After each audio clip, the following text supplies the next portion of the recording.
Right. Hello. Welcome to AWS Made Easy Ask Us Anything live stream, episode number 23. I'm your co-host, Stephen Barr, and joining us, Rahul Subramaniam. We're so happy to present to you our 23rd episode. How are you doing, Rahul? Wow. Doing very well. How about you? Oh, great. Really feeling the ReInvent build-up now. We're first of the month now. It's all right. It's coming up. Yep. I think I've been on more reInvent related meetings all week in just this week than in most of the month otherwise. Like it's been absolutely a packed schedule. There are so many interesting, events, so many venues to plan out. It's crazy. It's a crazy time. Yeah, absolutely.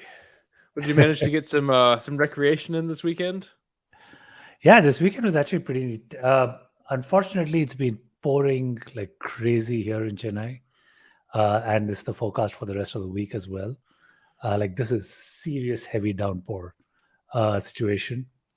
But yeah, otherwise, just some DIY printing a bunch of stuff on my 3D printer and catching up with some really old friends. So overall, a really fun weekend. Oh, awesome. I'm glad What to hear about you? that. Well, let's see. We had Halloween, and so Oh the yeah. kids were pretty excited about that. Like I said, we'd moved from Australia almost half a year, 7 months ago now, and they hadn't had a traditional. No one does it quite to the level that we do it here. It was just a blast. The kids had a lot of fun running around. I think today they'll be coming down a little bit from the sugar burst that they Sugar got. rush. Exactly. But so I think today will be hopefully a relaxed day. I think we go to the park or something later. But yeah. Nice. So what is Halloween in Australia like? Well, it's just there's not as much buy-in, right? Got So it. like you get these whole neighborhoods where they have the whole street busy. I think Yeah. adults will have a party if they want to, but it's Got not. it. Or like a community center might do something, but it's not where you have the whole neighborhood and it was a blast. Oh, nice. That sounds like a lot of fun. And let's see. Oh, other thing, this arrived. I'm waiting until after reInvent to open this. I got my Sega Genesis Mini. Oh, nice. I'm very excited about this. It has 60 games built in. This will be after reInvent and in my new office. So I'll have that accessible and ready to go. That is so awesome. Are you doing anything special for your new office? Well, I want to get the background a bit better. And I like I enjoy the Legos, but it's a bit cluttered. And so I'm trying to think about a more simple background. And then I'll still have my Alexa powered coffee machine. Yeah, I've still need some more ideas. So I'll try and getting a 3D printer and turning it into a makerspace as well. Well, yes, absolutely. My friend of mine is in the process of shipping my 3D printer and all of my filaments from Australia to me. So that will be awesome. I'm looking forward to that.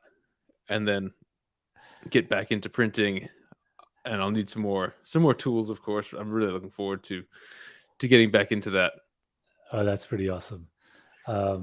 Yeah, one of my big projects is all of these shelves that you see behind me are very underutilized and very badly utilized. The thing is that these shelves are very deep, and I'm still trying to design a really good storage solution for drawers that are really deep. They're like 15 inches deep. So need some interesting ideas.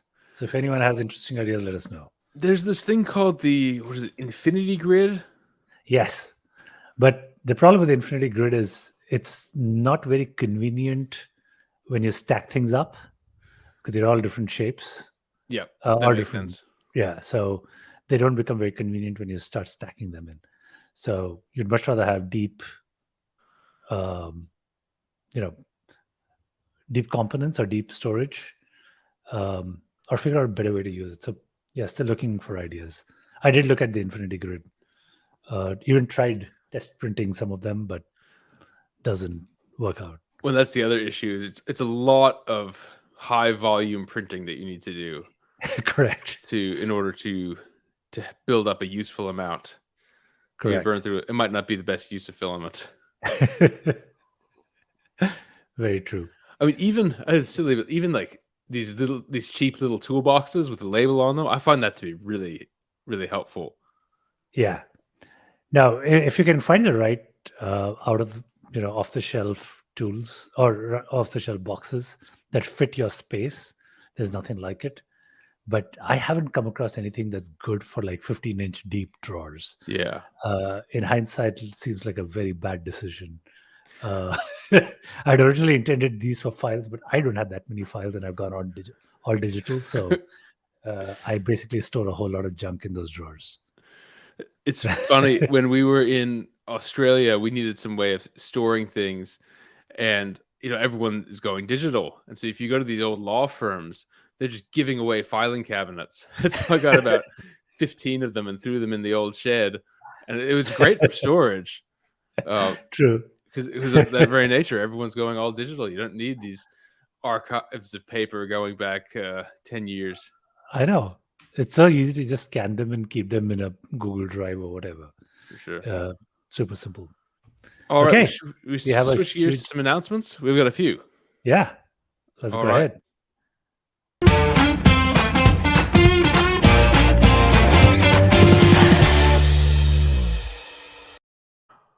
All right. We have a few announcements. So next week, we're very lucky. We're going to have Darko Mesarosh coming, and he is an AWS cloud. He's cloud enthusiast. He's with AWS, and he's also really into vintage and retro computing. So check out his Twitter feed. I'll put that in the description. So he's next week at this time. We're going to be talking about serverless, about CDK. And then the following week, we have Frank Pasho, and he is a developer advocate and AWS hero in the storage space. And he's also with Yugabyte. So I'm really interested to ask him how this compares. It's a distributed SQL store, so how it compares to the native AWS offerings. So we're looking forward to that. Yep, really looking forward to these conversations, and just getting more perspectives on how people are using AWS. So it'd be great. Well, and then I guess going on with this, so Frank is located in Lausanne, Switzerland, which I'll happen to be there in about 10 days' time. So if anyone wants to talk about dev spaces, dev flows, AWS in general, have a coffee, I'm all ears. Please reach out. And we're going to have a couple of days there. We're going to be talking about dev flows. It's going to be a great time. Sounds awesome. Let's see. And then tonight, we've got the Dev Spaces Hackathon number 2. Here, we're still doing our recap of the previous segments. I'll just show you a taste of what that's like.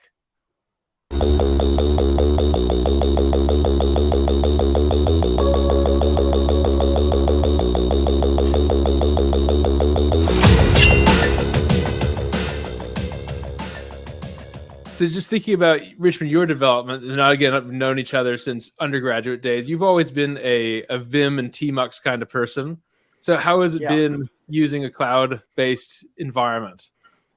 Honestly, all right. Well, I'll let you intercept a lot of your keyboard shortcuts.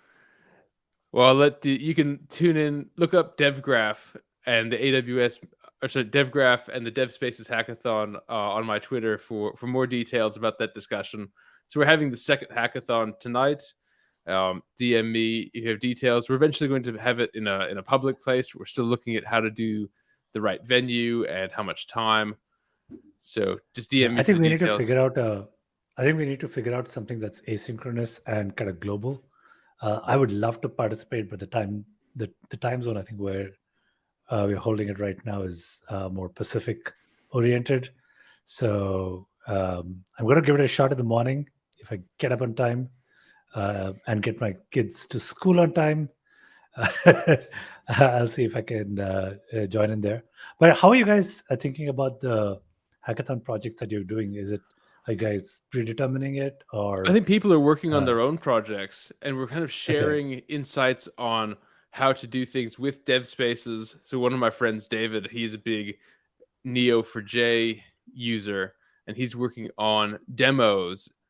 And what he's really excited about is how he can have dev spaces actually embedding a Neo4j instance using Docker, and that way when people can see his repositories, they can immediately just start using it, and they don't have to install Neo4j and set up the credentials. And there's a couple different protocols for Neo4j, so that can all be configured out of the box. Got it. That sounds pretty neat. So what's the plan for tonight? What are you going to work on? Let's see. What am I going to work on? I'll be facilitating mainly, so answering questions, making sure the Thai food shows up on time, and then with extra time, I'm going to work on some of the live stream automation. It's a few ideas I'd had for doing that. Got it. Sounds like a lot of fun. Oh, this is interesting. We've got a little audience comment. Stephen, I want to answer this one. How did you drop the Australian track? I'm American. My wife is Australian. So I think it comes and goes with, I'm around Aussie voices all day, my wife and my kids. So given enough time, it somewhat rubs off on me. But I'm American. But I can get right back into the Aussie twang situationally. Awesome. Okay.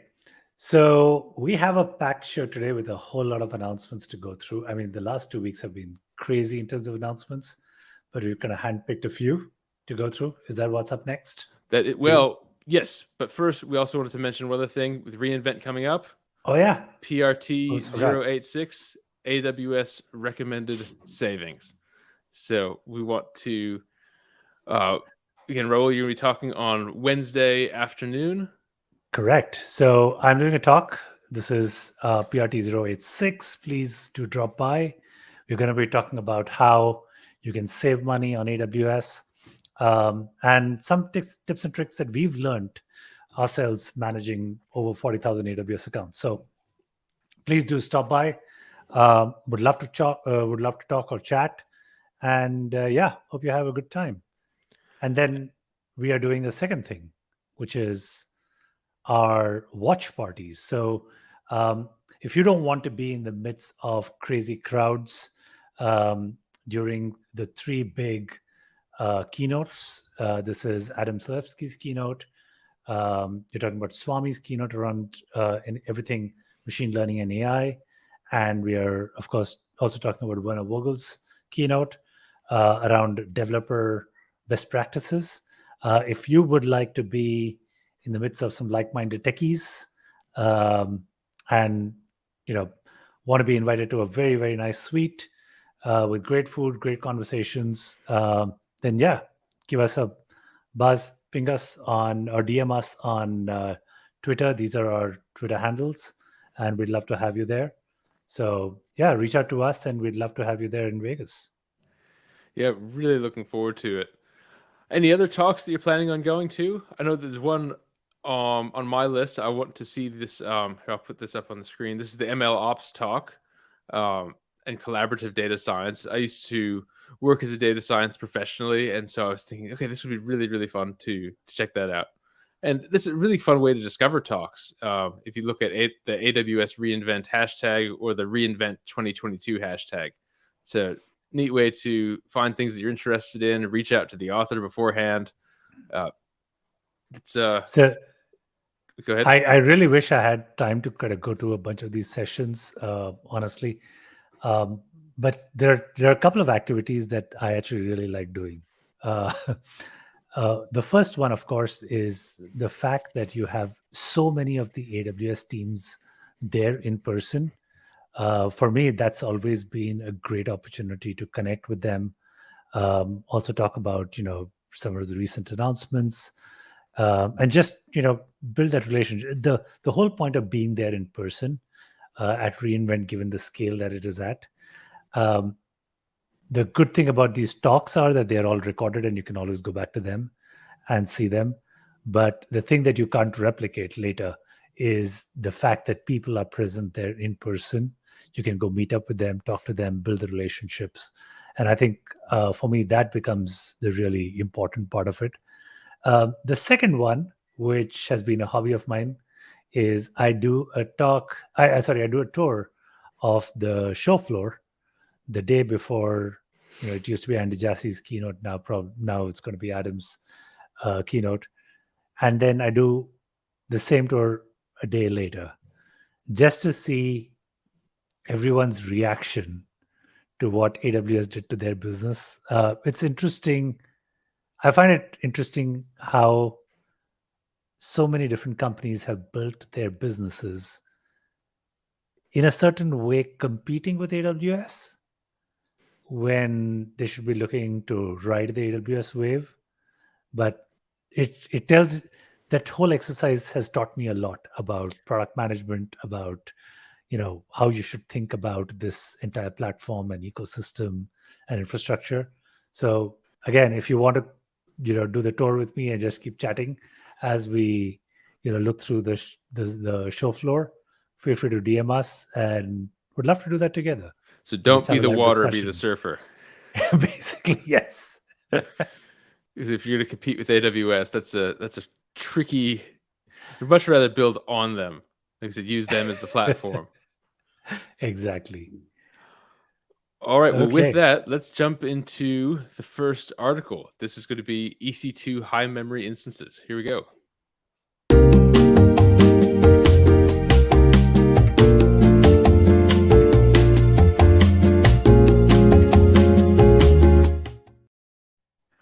All right, I've put that in the chat. Add the article to the screen. All right, EC2 high memory instances with 18 terabytes or 24 terabytes of memory, now available with on-demand or savings plan purchase. So we talked about these instances before. These are what you would need if you're going to be running Business Suite. You need to load your entire business's everything into RAM. Exactly. But now we've got the savings plan purchase option. Correct. So, and I think these are the ones where, again, these are super massive instances. I think the last time we computed, it was $1 million a year to run an instance of this size. Yeah. And that's not going to be cheap. So, and the reality is that the kind of workloads you're running on this, you're basically running large enterprise ERP related systems and all the analytics associated with it. And it's not a system that you're going to basically shut down. These kind of systems are going to be used by global, multinational enterprises. So the fact that there's now a savings plan available, which can kind of, hopefully, if you make a long enough commitment, you can get some pretty big savings. Definitely makes a ton of sense. So for savings plans, for people who haven't used them before, savings of up to 72% versus on demand. And correct. You're totally right. If you're going to use this, you're not going to be using it on demand for a couple of hours. This is going to be a part of a plan. Correct. Yeah, so it has to be part of a plan because the costs are just astronomically high. And if you're only using this for analytics and stuff like that, then yeah, if you can save, 50, 60, 70%, depending on what your commitments are with savings plans, that's definitely a big boost to switching over to these very, very large instances. And it's interesting with 24 terabytes, right? So on demand, you get charged $1 million a year. Yeah, $1 million a year. So even if you're using it for a short term, I mean, with 24 terabytes of RAM, you still need to have it on for at least 2 or 3 hours just to load all the data in. I mean, even if you can get 38 gigabytes per second into that, that's still going to take a little bit of time to fill up. Correct. These are not the kind of instances you want to use like spot instances and just run them for a few minutes and shut them down. These are going to be systems where, in effect, the kind of workloads that you're running here, you're running the entire organization's databases in memory and doing super fast computes on them. That's the whole point of these data stores. I mean, these are HANA workloads that you're running, right? The HANA queries are going to be expensive and operating on super massive data sets. So no, these are not the kinds of machines that you shut down. So on demand doesn't really make too much sense for the kind of people who use it. They might use a couple of instances just to try stuff out, making sure that everything is running. But once you know that this stuff is running, you want to get a savings plan and make sure that you're not paying crazy sums on these instances. And God forbid someone left a machine running Oh gosh, and forgot to shut it off. That would hurt. That would hurt a lot. All right. Well, I don't think there's too much more to cover. It's just a neat reminder of the scale of instances that you can get, and now that they're available in US East and Oregon and Yeah. Asia Pacific. Yep. In fact, I was just talking to, it's funny, I was just talking to a customer today. And I was telling him about when I first started coding, the maximum amount of RAM I had to operate with was about 4 MB. And when you look at 24 TB in comparison to that, like we had to rack our brains about the kind of algorithms we wrote, taking stuff from disk, putting it in memory, processing it, dumping it back, then taking another piece, putting it in memory, and then working on it, putting it back. Like the kinds of stuff we had to do with data structures. I think we even patented that data structure, if I'm not mistaken. It's crazy that you never have to think about those things anymore. Well, people used to make fun of Emacs, saying it stood for 8 megs and constantly swapping. Now you look at, I don't know, the amount of memory that your average what was that framework? What Slack is written in? Electron. Electron. The average memory that your average Electron app takes up. Like, oh, okay. 8 megs would be great. Correct. Yeah, I mean it's a whole world of difference when you don't have to worry about either your computer or memory. And in relative terms, it's really, really cheap. Back then, I think my first computer that I bought, I think I paid something like $300 for the 4 MB of RAM, which is insane. It was like half the cost of the machine. And that's when you can look at the DIM and you can say, okay, this one's half a megabyte, this one's half a megabyte, this is half. Wow. Very true. Well, that was like 4 MB back then.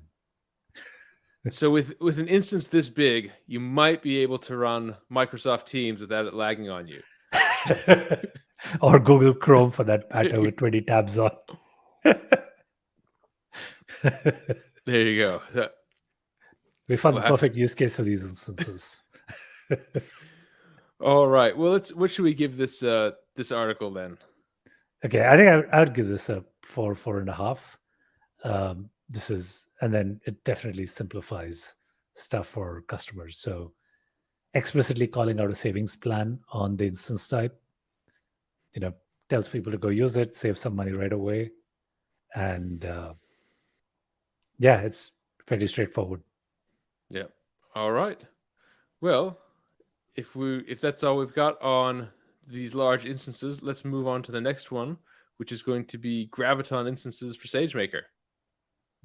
Great.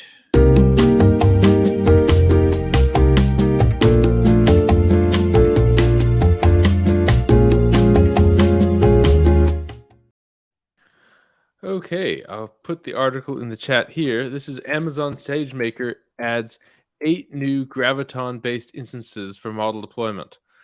So fascinating, and this is following up on a talk that we had with Marcos last week. It's interesting that we're still mixing generations. Correct. It confuses. I think this one is very confusing with the generations. It's not clear which one is. I mean, of course, we know that C7Gs are the only Graviton 3 instances. All the others are Graviton 2s, but there's really no way to figure that out of this list of instance types out there. And yeah, like you said, they are actually mixing generations of Graviton instances over here. And it's interesting that we've got the Graviton 2 in all commercial regions, And then building on Graviton 2, Graviton 3 is even better, right? They Yeah. give these numbers here, 25% higher, 2x higher floating point, 50% faster memory, DDR5. Yeah. But then it doesn't say why would you ever use the Graviton 2? It doesn't make sense to use the Graviton 2. Like when you, especially for machine learning based workloads, I would imagine that what you need most in deployments, and again, I think this is inferencing, are the machine learning optimized instances. So you could have something like the C7G that makes sense because they are optimized for these kind of workloads. But why would you use an M6G or R6G? I know that there are a bunch of ML.R6Gs and stuff. I actually don't know what is different in those instances. I'm curious to know if this is just due to the availability of the actual silicon in the regions, and then at some point, all of the ML jobs will be replaced by Graviton 3s, and then the Graviton 2s will be in the background running the Graviton-based managed services. I'm guessing that's what the future holds for the Graviton 2, because they obviously have a huge amount of them in production. Yeah, I would imagine that they would use them for all the managed services, but why would you offer a lot of these? Like this one, for me, to be honest, is very confusing because I don't know what the benefit of using an ML.M6G or GD over a C7G is. Let's have a look at the pricing. There is definitely a pricing difference, but what is fundamentally different about the instances? If it's an instance, if it's an inference instance. Yeah, let's take a look at the instance types. Where's the M6GD? They don't have it on the page. Let's see. Just go back to the pricing page. There should be a filter up there on the ML instance types.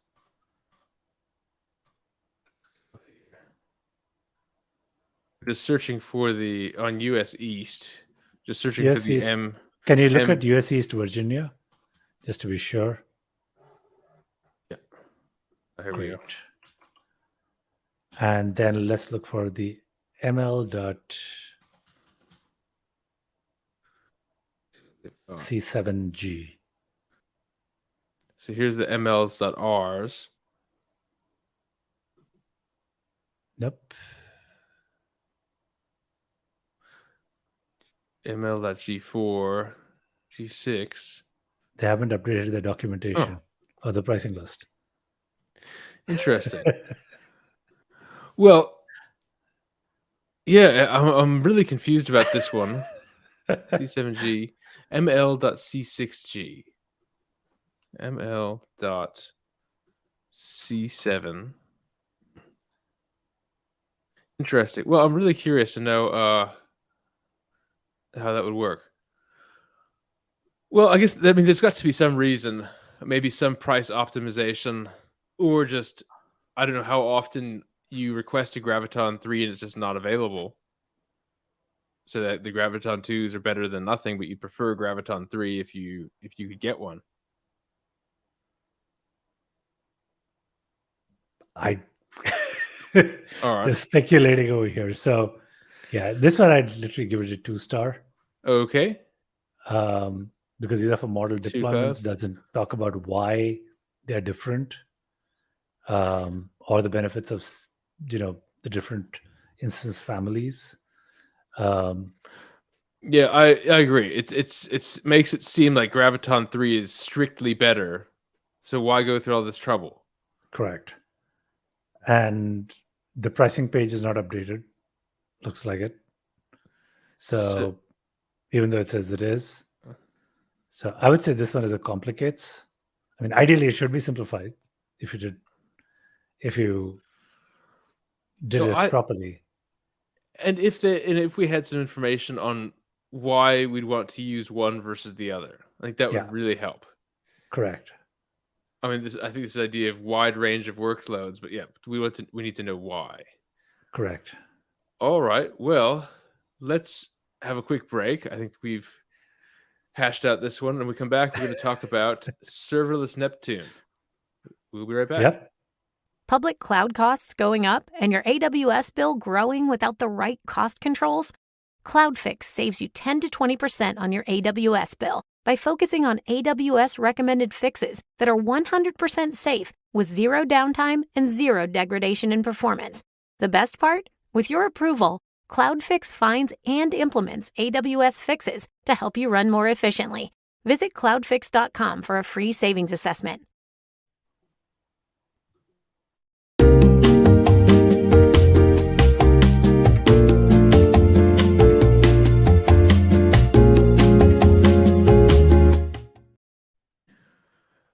All right, so this one is Amazon Neptune Serverless is now generally available.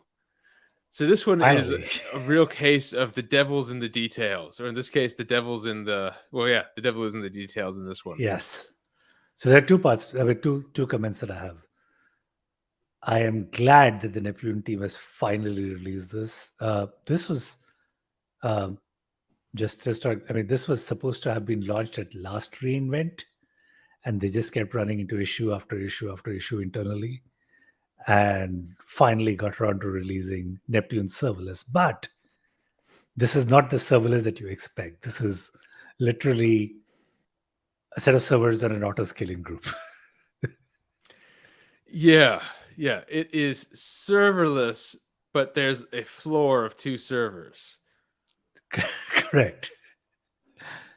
And this is, I mean, if you wanted to draw parallels, they are basically using the same framework as the Aurora Serverless V1. So if you remember Aurora Serverless V1 from a couple of years ago, that was basically a very similar setup where it would basically just add new machines to the cluster like an auto-scaling group.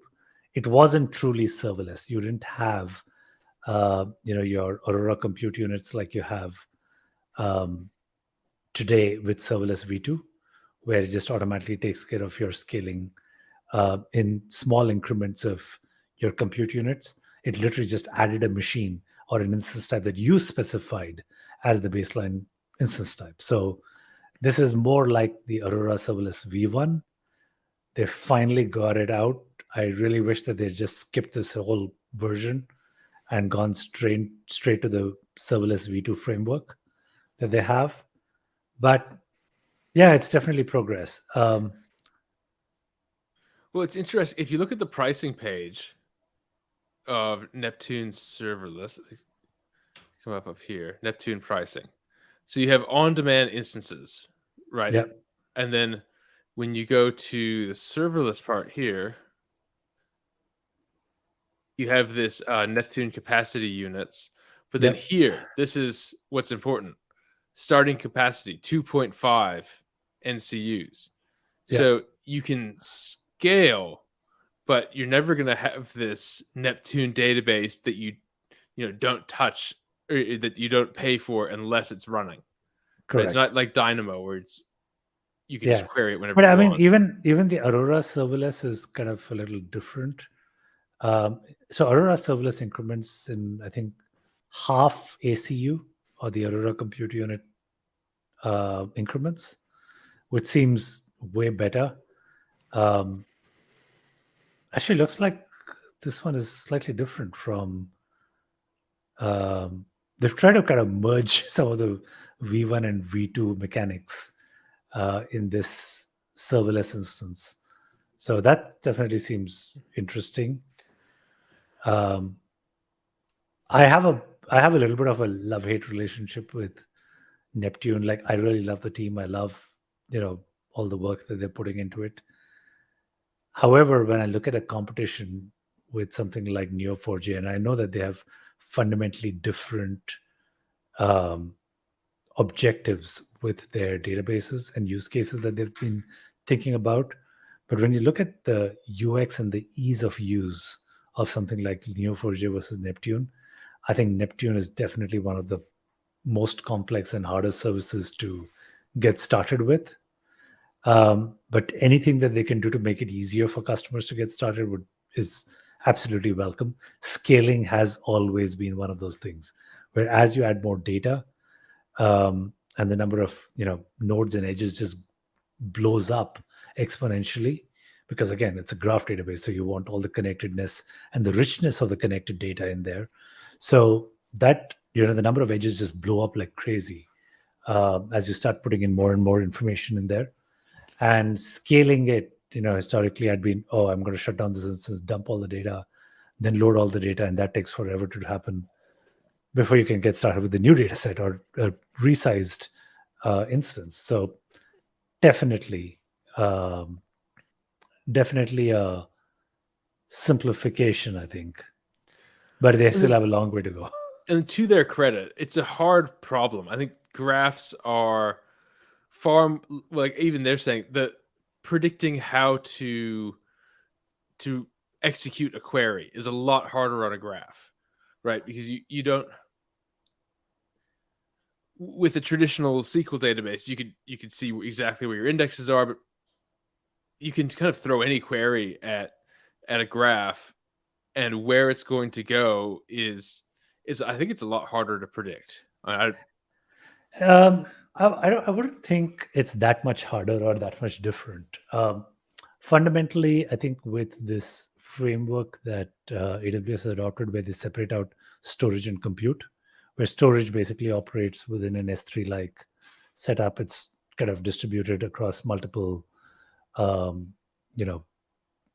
multiple storage units under the hood, and compute basically can act independently on that particular storage is a paradigm that they've repeated in Neptune as well.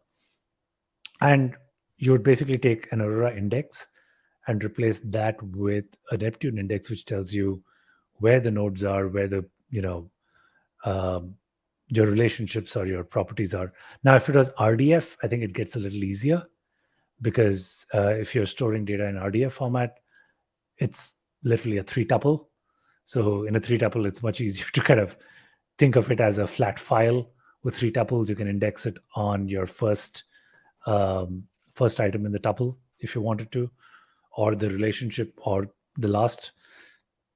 So I think that would be a little easier. But even property graphs aren't that much harder. You would typically have a similar data structure that you could index and get to. Like, of course, you don't want to be indexing the attribute unless explicitly asked for in the property graph, but not an unsolvable problem or a difficult one. I think the parallels with Aurora are really, really, really strong. That's a really neat way of thinking about it. And I guess to close this segment, I want to post an anonymized version of a comment that was in our internal chat. I thought this was interesting. It said, at least Aurora Serverless V2 scales close to 0. An idle Aurora Serverless V2 costs very slightly less than an Aurora on-demand T4G.medium. So increasing your spend 4x over the smallest provision instance type isn't the best advert for Neptune Serverless. Yeah. So I think that summarizes it fairly well, and that it's good to have, but it's not serverless in the tradition, in the scale to 0 sense. Correct. That we'd want it to be, or in scale to near 0. I think near 0 is acceptable, but yeah, this doesn't do that. All right, so we've rated this a simplifies. What about the how many clouds out of 5? I'd give it a 3. Yeah, fair enough. But I think this article suffers from the bias that we have, or I have, with wanting Neptune to do more. It's a really cool service with a cool paradigm of, it's a graph data stores are amazing for a bunch of different use cases, and you want to use more and more of it. You wish it was natively supported.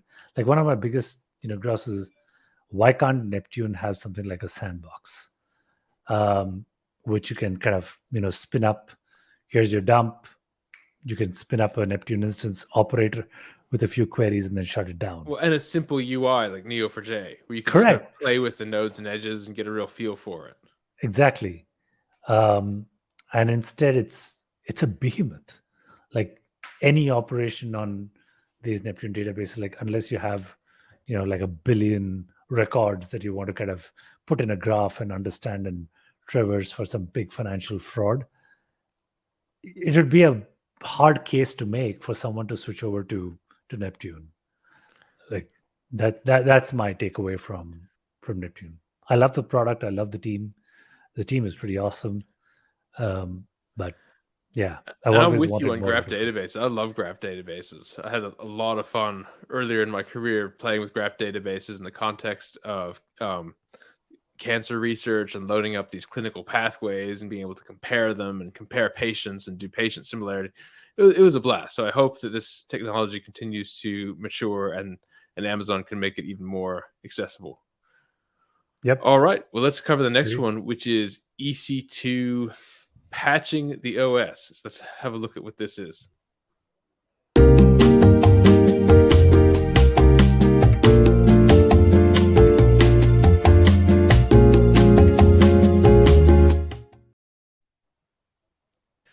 All right, this is EC2 enables easier patching of the guest operating system and applications with replace root volume.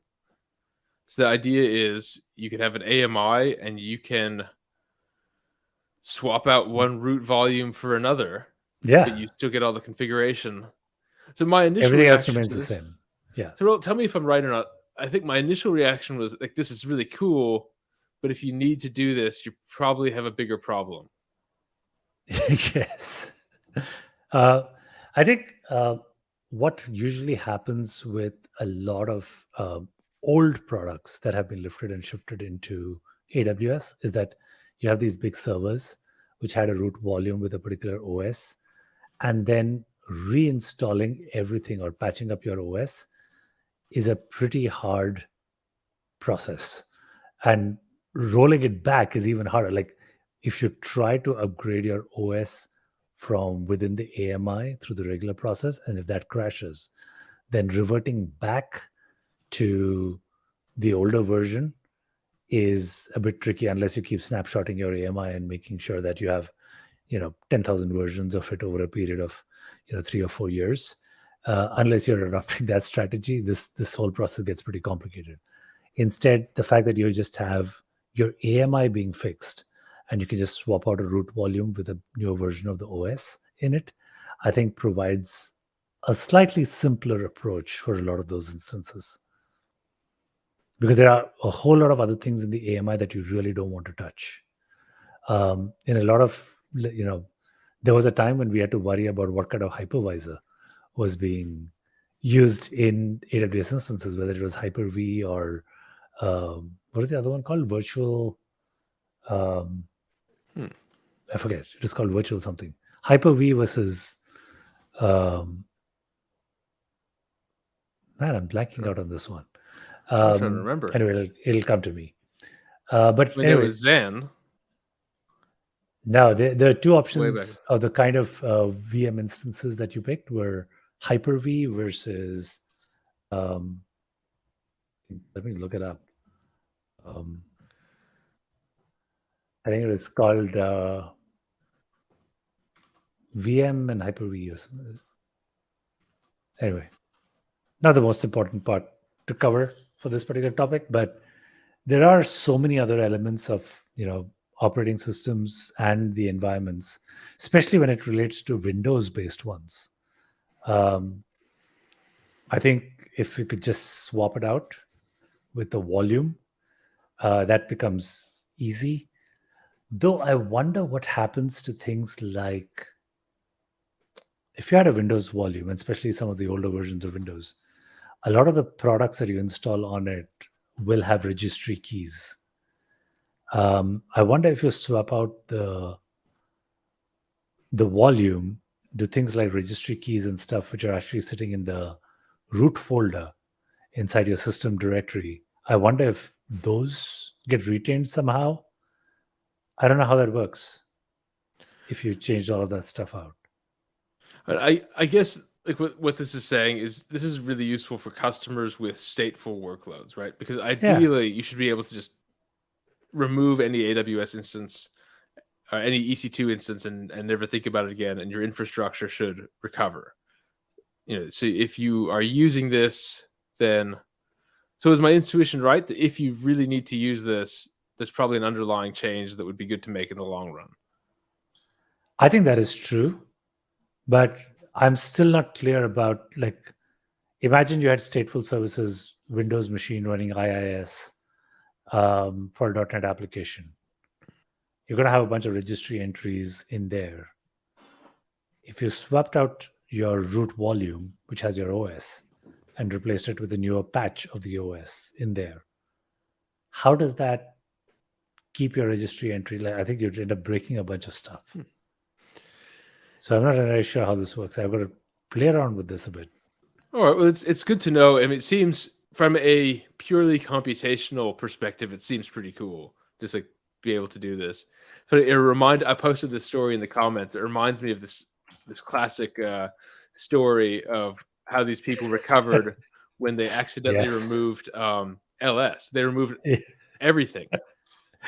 Correct. So they did the classic RM-RF star, and how they were able to recover from that without reinstalling the system. So I think what they ended up doing is like hand editing a few binaries and able to get themselves a few tools and then bootstrapping it back from there. That's a fun thing to read.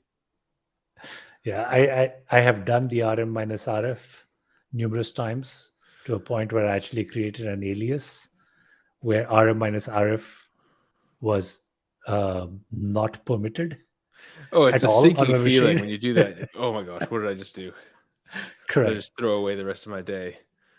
And it required anytime I did an RM-RF, it would require me to put in a password again that kind of authorizes me to actually do it. So yeah, RM-RF just came so naturally. If you've grown up in the Linux world or Unix world, it just comes so naturally. Well, when it's easy to do is when you're SSH'd into another machine and you forget. So I had a friend who he had set up all of his servers that he SSH'd to where it would actually change the terminal to be a different color. So that way he knew he was local. It was the regular, white on black terminal. And then all of his servers, prod would be green and test would be yellow. And that way you get this great visual feedback of like how safe of an environment you are on. I tell you, these are all luxuries of the modern world. When I was, when I was studying, we only had green screens. So you had only one color, green. Oh, wow. So you had green screen terminals, thin clients, and we would have multiple terminals, that you would basically kind of do your Alt F1, F2 into kind of get into as many terminals as you possibly could to run different processes on the server. And well, I'm nightmares. I'm looking forward to talking with Darko next week about some retro computing, and he might have a green and black terminal to show us. So hopefully we can ask him to show us some of his collection. Yeah, I can't even imagine. Like if I think my kids would freak if they saw one of those green screen terminals. I don't think that they know what to do with it. That's pretty funny. Or looking up email on links. Oh, sorry, Pines, not Pine and Web on links when you did not have a graphical interface. I've done years of surfing on the web at like 512 BPS baud rates over modems. I still remember my Prodigy email or Prodigy login. It was, Pine. Crazy. Pine was made at the University of Washington. I went there. There was some old stodgy professors who used it until the very, very end of it. Probably still using it. I mean, the last release was 2005, according to Wikipedia. Yeah. I used Pine till 2004. Okay, so you held on till nearly the end. Yeah, I held on to Pine because I was just so used to my emails being in that form. that it just made a lot of sense for me. And back then, I think the mail clients also weren't that awesome. Today, like with Gmail, you just kind of use it and feel good about Oh, look at that. That's pretty good. it. That's fine. Links looks horrible though. I think I got rid of links as soon as Netscape was generally available. Yeah, it's good to. I mean, it's good to know it's there for emergencies. Correct. All right. Well, how do we rate this article? I wish there were more details around this, so I'd give this a 2.5. Maybe. I don't even have a 2.5. I'm going to round up for them. Okay, round up. I'll give them a 3. Okay, like this announcement, I mean, makes me want to go back and play around with this and figure out what it actually means for different OSs and different flavors. So yeah. And then so I don't know if it gives us a simplifies or a complexity or not, because I don't know when it's a good idea. All right, we're going to give this our brand new, our neutral tag. Oh, I need to get a better. There we go. Now you can see it. Neutral. Yeah, we need a different color. Shoulders. Yeah, might be good, might not be. Yeah, we just don't know. Well, let's do another quick break, and then we come back. We're going to talk about elastic IP addresses elastic IP addresses cross account. So a quick break, and then we'll come back and do that. Public cloud costs going up and your AWS bill growing without the right cost controls? CloudFix saves you 10 to 20% on your AWS bill by focusing on AWS recommended fixes that are 100% safe with zero downtime and zero degradation in performance. The best part? With your approval, CloudFix finds and implements AWS fixes to help you run more efficiently. Visit cloudfix.com for a free.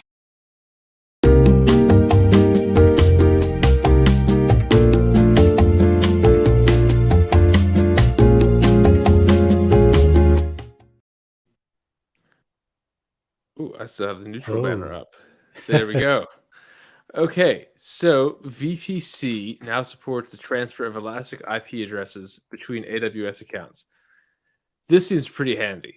Once you have an IP address and you've set up DNS and you've set up all sorts of redirects and links, it would be really nice to just be able to hang on to that and not have it be tied to a particular account. Correct.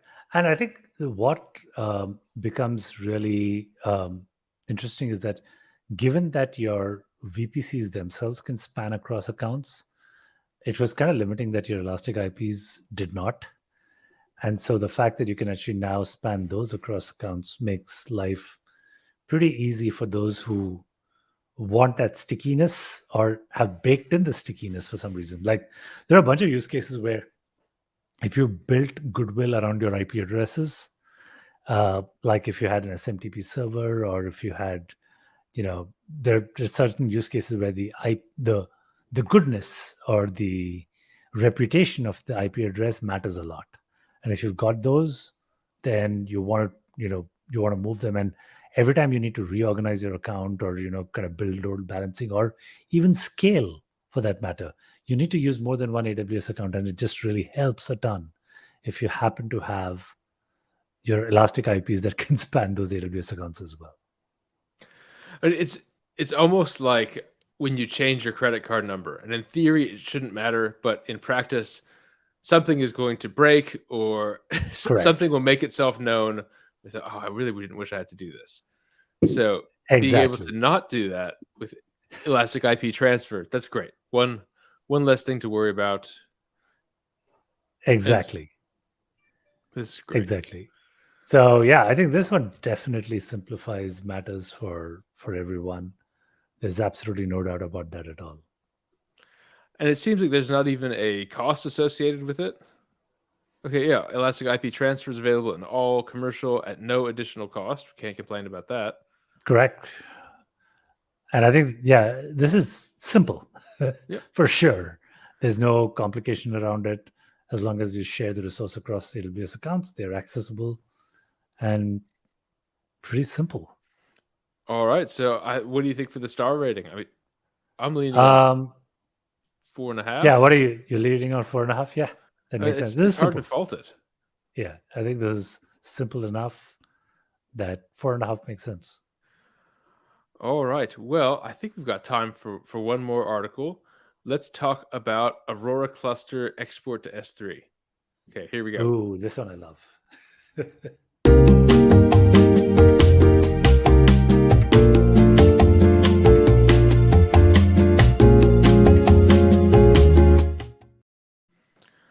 All right. Aurora supports cluster export to S3 directly into Parquet format. So why is this good? Why is this useful? So there are so many scenarios where you need to dump out data out of Aurora and get it in a format which is immediately consumable by Glue or one of the other services for analytic purposes. So Aurora is basically a relational database, right? If you're going to try and do OLAP kind of queries on Aurora, it's going to be incredibly painful. You want to dump it out into S3 and use Athena or something like that on it so that you can build up those OLAP cubes. If you start using your traditional Aurora database, which is primarily being used for OLTP purposes, then you're going to run into a whole lot of performance issues. Or let me try to explain this in a much more simpler way. For most people, you start using Aurora databases like an OLTP database, right? It's for your transactions. You're doing a whole lot of queries, your standard CRUD operations. That's great. And then suddenly another part of your application comes along, and this is business intelligence or BI capabilities. Now you want to slice and dice your data for reports and analytics and stuff like that. Taking the same Aurora database and trying to do all these crazy slicing on it is just kind of like an anti-pattern on this Aurora database. Number one, it just spikes up the load on this instance like crazy. And then suddenly you're going to have customers not being able to do regular transactions because your OLAP queries are taking forever, or they're inefficiently written, or whatever the use case might be. So that is exactly where being able to take a dump of your data or certain kinds of queries and being able to dump it into Parquet format, which is already optimized for loading into things like Athena, makes so much sense. Then you can let Athena do all the heavy lifting for your OLAP-based querying. I'm so glad they didn't say dump it into CSV format. I'm so glad we're finally seeing the death of that. Try and write a CSV parser that actually works. Yeah. But yeah, so I'm glad we're seeing a good, mature format like Parquet. And like I said, without creating a snapshot first and during the export, this is pretty cool, does not impact the performance of the Aurora database. Right, back in the earlier days, you have to say, okay, you'd run your analytics or batch jobs at night because the database would slow to a crawl. You'd have some full node scans in there. Why index when you can just read the whole thing? So now that the world is 24/7, that you never have one of those windows where you can run these kind of bad jobs anymore. You just don't have the luxury. Well, so it's really neat that you could get this data out, and even during the export, you're not going to affect the runtime because someone's going to need it. Correct. Exactly. So you can do these exports often enough without any performance penalties and make sure that all your analytics gets as close to real time as possible. And let's see. So we have this is supported in a bunch of regions. Yeah, this is actually really, really simple. There's an API for it. There's the console, the CLI. You can do this in all kinds of different ways. This is actually a really, really neat and simple announcement. So I definitely give it a big simplifies. Here we go, simplifies. And this should get a 4.5 as well. I really like that you don't have to create a snapshot first, because it's something that you can do and then forget about. And unless you have some infrastructure to tell you when the snapshot's done, then it's just one more thing to remember.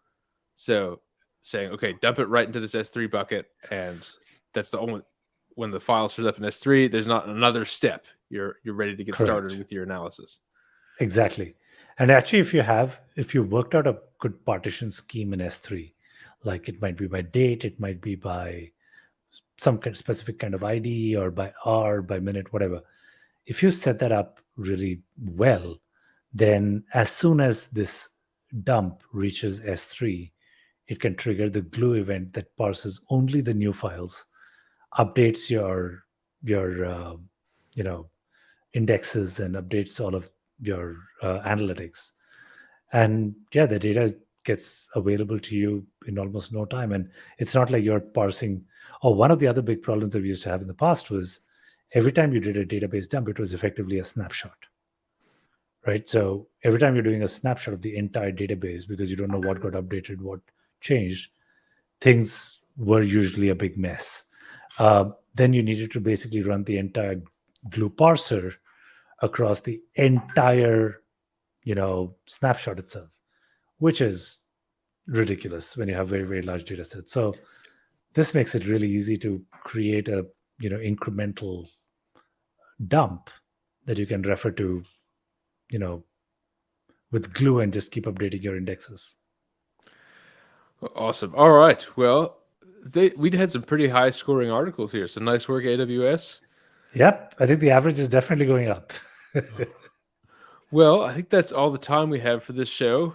Rahul, it was really fun to see you again. And we'll see, to our audience, we'll see you next week with Darko Mazarosh. And we'll be talking serverless, retro computing, CDKs. We'll talk about ReInvent, which at that point we'll have 2 weeks to go. And and hopefully we'll get to see one of those old school terminals as well. I think that'd be a lot of fun. Awesome. Thank you so much, Stephen. And thanks, audience. See you soon. All right. Have a good one. Bye, everyone. Is your AWS public cloud bill growing? While most solutions focus on visibility, CloudFix saves you 10 to 20% on your AWS bill by finding and implementing AWS recommended fixes that are 100% safe. There's zero downtime and zero degradation in performance. We've helped organizations save millions of dollars across tens of thousands of AWS instances. Interested in seeing how much money you can save? Visit cloudfix.com to schedule a free assessment and see your yearly savings.